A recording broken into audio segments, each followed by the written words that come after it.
Hi friends, എല്ലാവരും പുതിയ വീട്ടിലേക്ക് സ്വാഗതം. ഇന്ന് ചക്കക്കുരു റോസ്റ്റ് ചെയ്യുക, അല്ലെങ്കിൽ ഇറച്ചിക്കറി വയ്ക്കുക.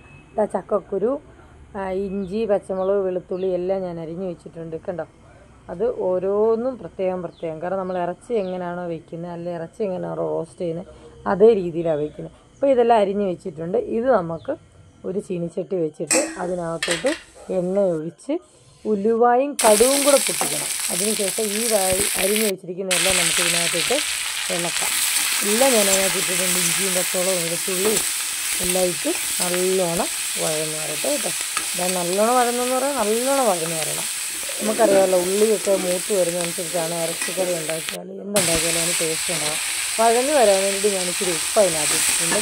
അതുപോലെ തന്നെ ഒരു ചെറിയ പുളിരസത്തിന് വേണ്ടിയിട്ട് ഞാനൊരു വലിയ തക്കാളിക്ക് ഒരു തക്കാളിക്ക് എടുത്ത് ഇങ്ങനെ ചെറുതായിട്ട് അരിഞ്ഞിട്ട് ഈ വഴന്ന് വരുന്ന ഈ ഉള്ളിയിലേക്ക് ആ തക്കാളിക്കയും കൂടെ ചേർത്ത് കൊടുക്കുന്നുണ്ട്. ഈ തക്കാളിക്ക നല്ലോണം ഉടഞ്ഞ്, അതായത് ഈ വഴന്ന് വരുന്നതിനകത്തോട്ട് നല്ലോണം ഉടഞ്ഞ് ചേർന്ന് തക്കാളിക്ക നമുക്ക് കാണാൻ പറ്റാത്ത രീതിയിലാവണം. അതുപോലെ വഴറ്റി എടുക്കണം. അതുപോലെ വഴറ്റി നമുക്ക് നല്ലോണം കിട്ടുകയും ചെയ്യും. പിന്നെ അതിനകത്ത് അടുക്കി പിടിക്കാതിരിക്കാൻ കുറച്ച് വെളിച്ചെണ്ണയും കൂടെ ഒഴിച്ചു കൊടുക്കണം. അപ്പോഴത്തേക്കും ഞാൻ എടുത്തു വെച്ചിരുന്ന ചക്കക്കുരു ഞാൻ കുക്കറിനകത്ത് അടിച്ചിട്ടുണ്ട്. കാരണം പ്രായമുള്ളവരൊക്കെ കഴിക്കുന്നതല്ലേ, കുക്കറിനകത്ത് അടിച്ചാൽ അവർക്കത് ടേസ്റ്റ് പരമായിട്ട് കഴിക്കാൻ പറ്റും. അല്ലെങ്കിൽ ചില അപ്പൂപ്പനും ഒക്കെ ആ ചക്കക്കുരു അങ്ങ് മാറ്റി വെച്ചിട്ട് സാറ് മാത്രം കൂട്ടും.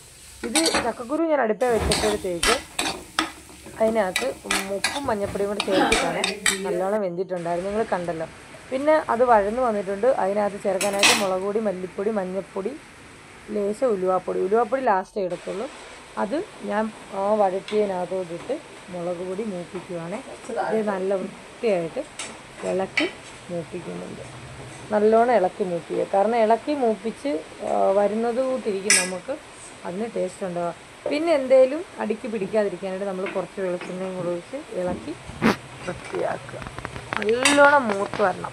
എന്തൊരു സാധനത്തിനാണെങ്കിലും അരപ്പ് മൂക്കുന്നതുകൊണ്ടിരിക്കും. പിന്നെ മൂത്ത് അരപ്പിനകത്തോട്ട് ഞാൻ കുറച്ച് വെള്ളം കൊടുക്കുന്നുണ്ട്. കാരണം ഇതിലെല്ലാം ഒന്ന് പിടിക്കാൻ വേണ്ടിയിട്ട്, ഈ ഗ്രേവിയിലെല്ലാം ഒന്ന് പിടിച്ച് കിട്ടാൻ വേണ്ടിയിട്ട് വെള്ളം ഒഴിച്ച് വഴറ്റിയെടുക്കുക.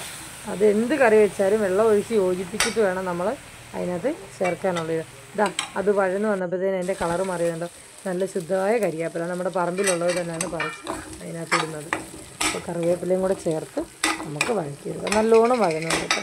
വഴന്ന് വരുമ്പോൾ നമ്മൾ ഇനി ഇച്ചിരി വെള്ളം ഇതിനകത്ത് ഒഴിക്കണം. കാരണം ഇതെല്ലാം കൂടെ ഒന്നുകൂടെ ഇതായി കിട്ടാനായിട്ട് നല്ലോണം വെള്ളം ഒഴിക്കണം. നല്ലോണം വെള്ളം ഒഴിക്കണം എന്ന് പറഞ്ഞാൽ നമുക്ക് ഈ ചക്കക്കുരു ഇതിനകത്ത് ഇതിൻ്റെ മുളകും മസാലയും എല്ലാം നമുക്ക് പിടിച്ച് കിട്ടാൻ വേണ്ടിയിട്ട് നല്ല വൃത്തിയായിട്ട് വെള്ളം ഒഴിച്ചിട്ട് വേണം നമുക്ക് ചക്കക്കുരു. അന്നേരത്തേക്ക് ഞാനിതിനകത്ത് പിന്നെ നമ്മുടെ സ്പൈസസ് മസാല ഉണ്ടല്ലോ, പെരിഞ്ചീരകം, ഗ്രാമ്പൂ, ഏലക്ക, തക്കോല, അതെല്ലാം കൂടെ ചേർത്ത് പൊടിച്ച് ഇതിനകത്ത് മിക്സിയിൽ പൊടിച്ചതാണ്. അത് ഞാൻ അതിനകത്ത് ഇട്ട് കൊടുക്കുക. അതാണ് ഞാൻ മസാല ചേർക്കുന്നത്. അത് ചേർത്ത് കഴിയുമ്പോഴത്തേക്കും നല്ലോണം ഇളക്കി കൊടുക്കുക. കാരണം അത് ചേർക്കുന്നത് കൂട്ട് ടേസ്റ്റ് വേറെ. നമ്മൾ ഇറച്ചിക്കറി വയ്ക്കുമ്പം ഏറ്റവും കൂടുതൽ ചിക്കൻ മസാലയൊക്കെ ചേർക്കുന്നതിനൊക്കെ കൂടുതൽ നമ്മൾ നാടൻ മസാല ചേർക്കുക. അതായത് തക്കോലം, ഗ്രാമ്പൂ, ഏലക്ക, പെരിഞ്ചീരകം, ഏലക്കയൊക്കെ കുറച്ച് ചേർത്തിട്ട് ബാക്കിയുള്ളതൊക്കെ കൂട്ടിച്ചേർത്ത് ചെയ്യുക. അപ്പോൾ അത് ചക്കക്കുരു ഇടുന്നതിന് മുമ്പുള്ള ഭാഗമാണ്. കണ്ടോ, നല്ല വൃത്തിയായിട്ട് അത് ഇരിപ്പൊടി. ഞാൻ ഇച്ചിരി ഉലുവാപ്പൊടിയും കൂടി ഇപ്പോൾ ഇട്ട്, ഉലുവാപ്പൊടിയാണ് അതിനകത്ത് ഇട്ടത്, നിങ്ങൾ കണ്ടു കാണുമല്ലോ. അപ്പോൾ ഇത് നല്ലോണം ഒന്ന് ഇളക്കിയെടുക്കും. അത് കാണുമ്പോൾ തന്നെ ഒരു ഭംഗിയില്ല ആ കറി കാണുമ്പോൾ. പിന്നെ ഞാൻ ഈ കറി ചെയ്യാൻ കാര്യമെന്ന് പറഞ്ഞാൽ ഒത്തിരി പേര് ഞാൻ ഇങ്ങനെ ഒരു പ്രാവശ്യം ഇങ്ങനെ വീട്ടിലുണ്ടാക്കിയപ്പോൾ ചോദിച്ചു അതെന്തുവാണെന്ന് ചോദിച്ചു. അങ്ങനെ ഒരു വീഡിയോ ഞാൻ ഇട്ടതാണ് എല്ലാവർക്കും വേണ്ടിയിട്ട്. പിന്നെ വേണ്ടേ ആ കുക്കറിനകത്ത് വേവിച്ച് വെച്ചിട്ട് ചക്കക്കുരു ആ വെള്ളവും കൂടെ ഞാൻ അതിനകത്ത് ഒഴിക്കുകയാണ്.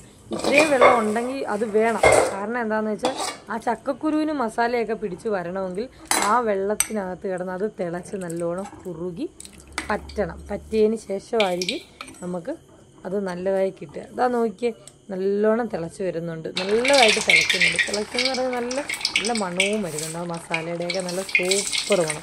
ചക്കക്കുരു കണ്ടോ, നല്ല രുചിയുണ്ടായിരുന്നു. നല്ല രുചിയെന്ന് പറഞ്ഞാൽ എനിക്ക് ആ മണം കേൾക്കുമ്പോൾ തന്നെ അറിയാം കറിക്കൊരു പ്രത്യേക ടേസ്റ്റ് ഉണ്ടാവും. അത് നല്ലോണം കുറുകി വരുമ്പോൾ ഒരു നല്ല എണ്ണമയമൊക്കെ ഇങ്ങനെ തെളിഞ്ഞു വരും. ഇതുപോലെ വരും കണ്ടോ. ഇതുപോലെ വരുന്ന ഈ ചക്കക്കുരു ആണ് ചക്കക്കുരു ഇറച്ചിക്കറിയായിട്ട് നമ്മൾ വയ്ക്കുന്നത്. പിന്നെ നിങ്ങളെല്ലാവരും എൻ്റെ വീഡിയോ കാണുക. വീഡിയോ കണ്ട് ഷെയർ ചെയ്യുക, ലൈക്ക് ചെയ്യുക. ഇതൊക്കെ ഒന്ന് ചെയ്ത് നോക്കുക. അപ്പോൾ പുതിയ വീഡിയോ ആയിട്ട് അടുത്തത് വരുന്നതായിരിക്കും. കറി വെച്ച് കഴിക്കുന്നതാണ്.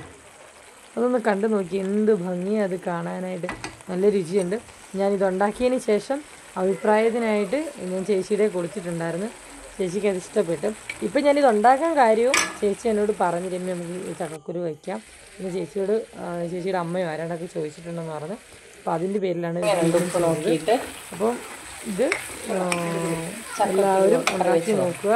വീണ്ടും എൻ്റെ വീഡിയോയ്ക്ക് സപ്പോർട്ട് ചെയ്യാം. നല്ല ടേസ്റ്റുള്ളൊരു സംഭവമാണ്. നമുക്ക് ചക്കക്കുരുവിന് വലിയ കാശൊന്നും കൊടുക്കേണ്ട വരത്തില്ല. സവാള, കൊച്ചുള്ളി എന്ത് വേണമെങ്കിലും ചേർത്തുണ്ടാക്കാം. അപ്പോൾ ഇനി അടുത്തൊരു വീഡിയോ ആയിട്ട് വീണ്ടും വരുന്നതായിരിക്കും. അതായത് എല്ലാവരും എൻ്റെ വീഡിയോ കാണുക, ഷെയർ ചെയ്യുക, ലൈക്ക് ചെയ്യുക, കമൻറ്റ് ചെയ്യുക. വീണ്ടും ഞാൻ അതാണ് പറയുന്നത്. നല്ല ഇത് ചപ്പാത്തിയുടെ കൂടെയോ അപ്പത്തിൻ്റെ കൂടെയോ